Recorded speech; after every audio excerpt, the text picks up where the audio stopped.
मागील काही दिवस सोने आणि चांदीच्या दरात वाढ दिसून आली। सततच्या वाढीने चांदीच्या दराने इतिहासात पहिल्यांदाच 90,000 रुपयांचा टप्पा ओलांडला आहे। सोन्यात ही वाढ दिसून आली। लग्न सराईत नसताना सोने चांदीच्या भावात झालेली वाढ सर्वांसाठी चक्रावून टाकणारी आहे। मात्र आता सोने चांदी खरेदी करणाऱ्यांसाठी एक दिलासादायक बातमी समोर आली आहे।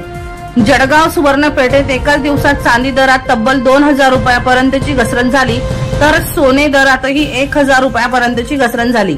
यामुळे आता 24 कॅरेट सोन्याचा भाव विना जीएसटी 73,300 रुपये प्रति तोड्यावर आला आहे, तर चांदीचा 1 किलोचा विना जीएसटी 90,000 रुपयावर आला आहे। त्यामुळे आज सोने चांदी खरेदी करण्याची मोठी संधी मिळाली आहे। या आठवड्याच्या सुरुवातीला सोन्याचा भाव विना जीएसटी 74,400 रुपये प्रति तोड्यावर होता। 20 मे रोजी सोने 500 रुपयांनी महागले। 21 मे रोजी 400 रुपयांनी किमती उतरल्या।